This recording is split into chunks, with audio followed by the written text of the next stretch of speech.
Hello, thanks for joining the Maze this week. I am Rosemary Kokotega. Today's focus. More ministries and agencies of government appear before National Assembly committees in defense of budgets. While some are greeted with commendations for past performances and approvals for 2023, others are faced with lashes and disapprovals. Watch us live on DSTV channel 392, StarTimes TV channel 127. On Free TV, we are on channel 507. On the UHF band on channel 38. You can as well download the app for Android at the Google Play Store, and for iOS devices, download the app at the App Store. Stay with us. We are a nation blessed with people of diverse cultures, religions, languages, and opinions. It is ironic that we are now being ripped apart by our greatest strength, our diversity. We have allowed intolerance, insensitivity, bigotry, and nepotism to blind our vision of the greatness we can achieve working together as one. We may not have the same culture, nor religion, nor language, but we all belong to the same nation by the divine will of God. We did not choose to be Nigerians. Nigeria chose us. This nation is our divine heritage. And if we open our eyes, we would realize that what divides us pales in comparison to what unites us. And by the comparison and conciliation of our differences, we will grow until our differences disappear. Our unity cannot be willed by mere declarations, nor do we get unity by ignoring the questions that beg for answers. We must celebrate our diversity and debate our differences without fracturing our unity. Our strength is not in our numbers, but in our unity, because even the weak become strong when united. Nigeria unite. This message is brought to you by Abuja Broadcasting Corporation, owners and operators of ASO Radio 93.5 FM Abuja, ASO Television StarTimes Channel 127, Free TV Channel 507, and UHF Channel 38. The week ending today saw more ministries and agencies of the federal government trooping into the National Assembly complex for budget defense session before various committees. Top on the list of attendees are Ministries of Information and Culture, Police Affairs, Aviation, Mines and Steel Development, Foreign Affairs, and agencies such as the Economic and Financial Crimes Commission, EFCC, and the National Population Commission, as well as the National Chemistry Research Institute. First, the Ministry of Information and Culture appeared twice on two separate dates. On the first day, Minister Alhaji Lai Mohammed told the committee the ministry's allocation for 2023 budget was nothing to write home about, especially for the task ahead. Mr. Chairman, sir, you will recall that in 2022, the National Assembly approved 2.5 billion naira for this ministry as capital, that is for both information and culture, of which 1 billion of it belonged to information. Your Excellency, this year, the capital provision for the entire Ministry of Information and Culture is 869 million, of which only 345 is only for the information arm. Honorable Chairman and the honorable members, I fully understand the economic challenges the country is facing, but I don't agree that the Ministry of Information and Culture at this critical time should have less. Actually, should have more. And this is because it's in times of challenges, hardship, and headwinds like this that you need your means of information, in particular, not only to chronicle what you have achieved despite lack of funds, but to combat fake news, disinformation, hate speech, which today has attained quite a height that is threatening our very existence as a country. While I admit that our sources of revenue have dwindled, but there's no better time to have more money for the Ministry of Information and Culture. I did argue this even at the level of executive. And I said that even if we stop any capital project today, if the Ministry of Information and Culture is giving enough money, we can be chronicling and be telling the world every day what we have achieved in the last 8 years. So, Mr. Chairman, this is a remark that whatever you can do, Mr. Chairman, and this Honorable House, these 345 million capital expenditure, I don't know what to do with it, Mr. Chairman. I don't know where to start.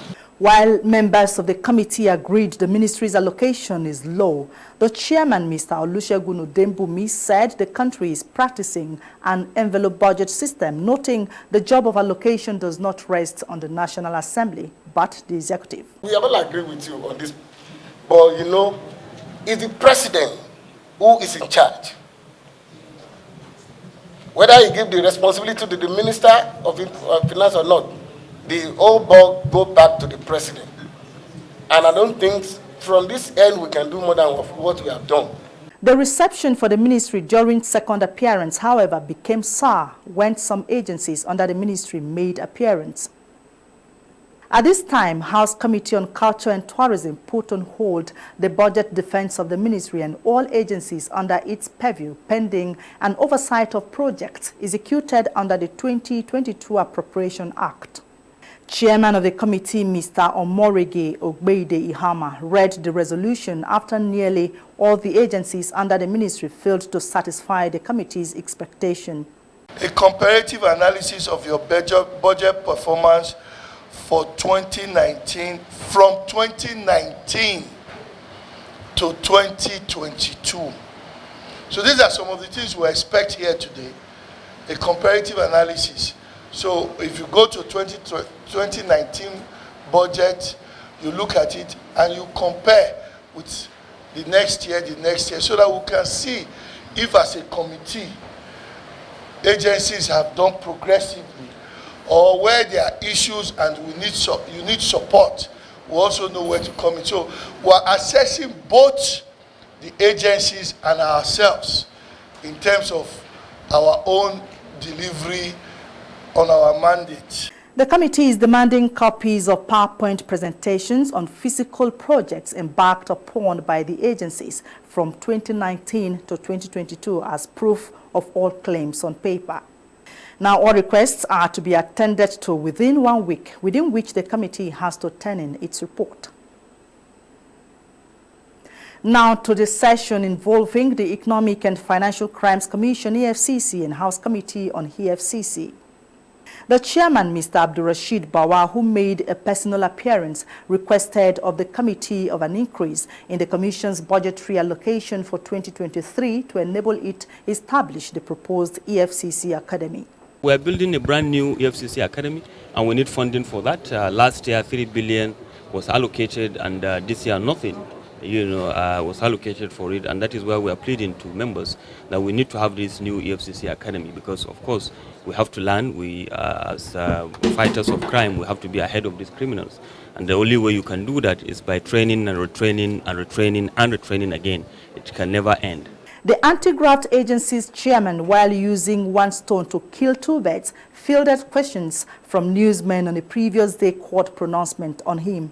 We have appealed against it already, so we will allow the natural course of the law to take its effect. We have gotten quite a lot, and we have, of course, you know, the provisions of POCA, provided that each relevant agency should open confiscated and forfeited properties account.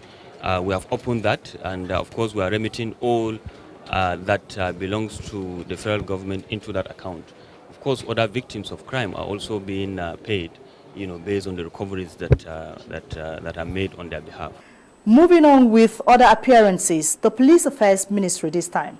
And just like the EFCC's, Minister Mr. Mohammed Dingyadi told the joint session of the Senate and House Committees on Police that the proposed 871 billion naira in the 2023 budget estimate is inadequate for the federal ministry and its agencies. The summary of the 2023 appropriation as Table 3, the main ministry has total budget of 3,553,059,805 naira. The formations and commands, that is for Nigerian Police Force, they are having 805,580,450,659 naira. Police Academy Odil, they have 5,177,414 naira, 613 naira. Nigerian Police Trust Fund has 57 billion, 14,287,532 naira. The Ministry of Mines and Steel Development, like information, appeared twice before its committee. On the first appearance, House Committee on Mines and Steel Development asked the Minister, Mr. Olamilekon Adegbite, to use the 2023 budget to revive Ajaokuta Steel Company and other solid minerals for economic diversification. Now, the sole administrator of the steel company, Mr. Sumaila Abdul Akaba, who made appearance on the second session, informed the committee the size of installed equipment can generate up to $6 billion should the federal government chooses to liquidate the company by selling it as scrap. Going on with other ministries and to aviation this time, the Minister, Senator Hadi Sirika, announced to his committee headed by Mr. Nnaji Nnolim the country would soon have a functional national carrier. Distinguished Chairman and honored members of this August House, I am highly elated to inform you that the national carrier Nigeria Air is well on its way to be launched soon, with a Boeing 737 in its fleet for the domestic operations. And later, the international operations will be introduced. The Ethiopian Airlines has emerged as preferred investor. As I said, this launching, as chairman, will begin within the domestic market until such a time that we have the certification and approvals to go international and intercontinental, which will be soon. Rounding off on budget appearances, House Committee on National Population Commission queried the 1.9 billion naira expended on a summit at the presidential villa and conferences across states by the commission. The committee also sought justification for another 5 billion naira spent by the NPC on the mock census. Members of the House Committee on National Population Commission raised the objections after Director of Census at the NPC, Mrs. Arinola Olanikbekun, and Director of Finance and Accounts, Mr. Benjamin Fagbemi, presented the figures and the events they were used for. Stakeholder workshop has the objective to bring before Nigerians the Census 2023 instrument. Because and by the instrument we mean the questions we'll be canvassing in the census, the nature of data we want to generate. This conference becomes very important because we've got to make census need-driven and to meet the development need of the country. Therefore, we've got to have a wide range of opinions to buy into the questions we are asking to see if they can actually answer the needs of Nigeria. And we needed to do this at the national level, and it was stepped down to the state level. The 1.9 billion was for the total for the entire program. And the national was 129,520 million. And the national stakeholder is very necessary because we've got to start from the top. And you will agree with us that with the president doing it himself that day, really added a lot of color and confirmation to our activity. Thank you very much, Director. Here at the presidential villa was 129,250,000. Not 1.2 billion. Is it 129 million? What are you saying? 126,520 million. That is the one in FCT Abuja with the president. But the remaining 1.2 billion is for 36 states and FCT. It's two things. The first one, 129 for Abuja. The 1.2 billion, 36 states plus FCT. Okay, Mr. Chairman, I think we need more detailed expenditure pattern for such humongous releases that have been given to an agency like this, because we're in a precarious situation whereby we know that we're preparing for census. So I think we can't even deliberate on the 2023 budget, because as far as I'm concerned, from what I'm seeing here, the releases and the allocation to the subjects, to the line items, Mr. Chairman, I mean, it's nothing to write home about. That is the truth. And secondly, I'm also very anxious about a program that was done some months back at the villa. So I would like the agency to tell us how much was expended on that presidential retreat. The first item there is the National Population Data Bank, Nigeria Population Database Management System, for which you have an allocation to date of 114 million naira plus. You have spent 45 million naira on that. And then just immediately after that, I see an item that appears to be exactly the same, which is item 2. As far as we're concerned, my colleagues are not satisfied with what is being submitted this morning. So we suggest that we'll give you a minimum of 2 weeks, or is it too long? Stop. Today is Wednesday. By next week, Wednesday, we'll reconvene again. Away from budget defense sessions to a graduation ceremony of first set of trainees of the Legislative Mentorship Initiative, LMI, and the conferment of fellowship honor. The Speaker of the House of Representatives, Mr. Femi Gbajabiamila, who is the initiator of the program, addressed the noun fellows, asking them to go out and explore. I encourage you, our soon-to-be fellows, to revel in that feeling so that when the day of disappointment and despondence comes, you can look back on this day and be inspired by that sense of promise and possibility to try again and to try later. Ladies and gentlemen, there will be days when you fall short, when you look at the road ahead and wonder if you still have the strength to keep going. Whether you are a lawyer in private practice or a teacher in a school, this is inevitable. Failure and the disappointment that comes with it are part of the price you pay for being a human being in the arena of life. Now, when you pursue a career in politics and public service, you have elected to have your failures broadcast in neon lights. It is not an easy choice.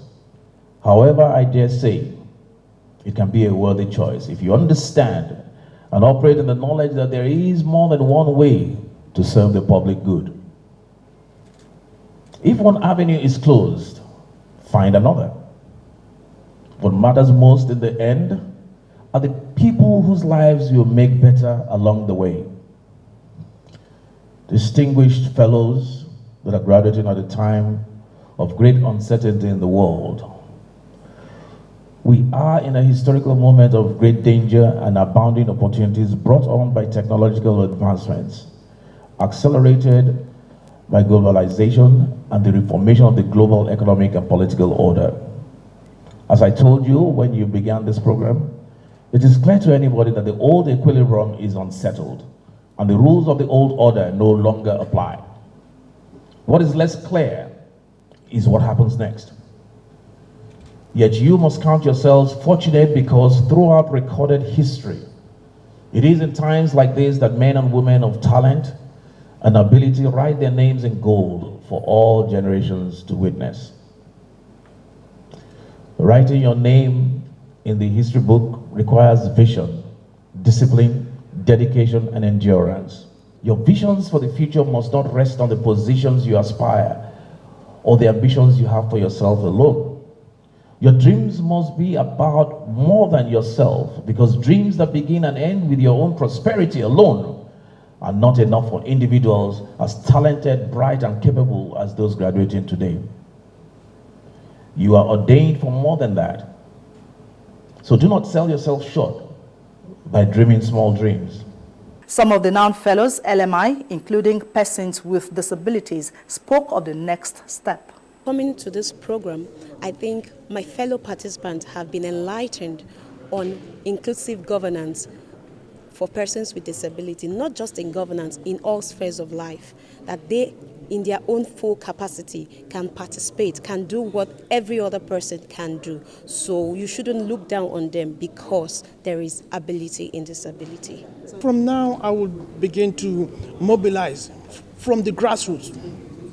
Once you have the support of the grassroots and you have their own understanding, that means you have, the necessary foundation to take on to the people and to move on to the legislature where you represent the wills and aspirations of your people. I'm from Plateau State, and then it is a conflict-prone area.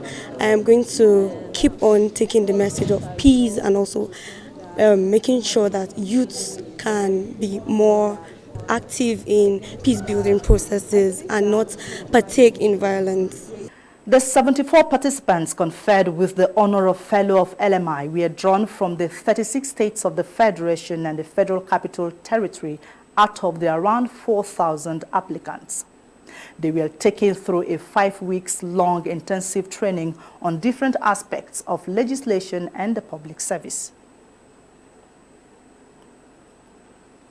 Rounding off the maize this week, we bring you a briefing by members of the House of Representatives from Bayelsa, Rivers, and other states in the Niger Delta on recent comment by Minister of Humanitarian Affairs, Disaster Management and Social Development, Hajia Sadia Umar Farouk, on the level of damage caused by this year's flooding in Bayelsa State and others.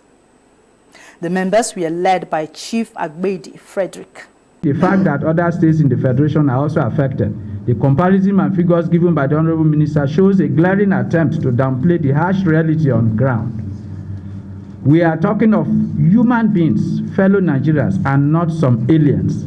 The figures are not only an insult to the good people of Bayelsa State, but to all the victims of the flood who has gone through trauma of braving the elements by sleeping outside on dug-out canoes, rooftops, and flood water floors. The Honorable Minister, instead of visiting the affected areas to get first-hand information and empathize with the victims, is relying on some armchair statisticians from far away Abuja to paint a fake picture to Nigerians. It is unfortunate that a state like Bayelsa that contributes massively to the economy of the nation is abandoned at its time of need. The members referred to as Niger Delta Caucus in the House of Representatives are requesting the federal government accord the region the priority intervention deserving of one of the worst hit areas by the 2022 flood. Thanks for watching this week's edition of the program. Do keep the date and time with us next week on The Maze. I am Rosemary Ukokotega.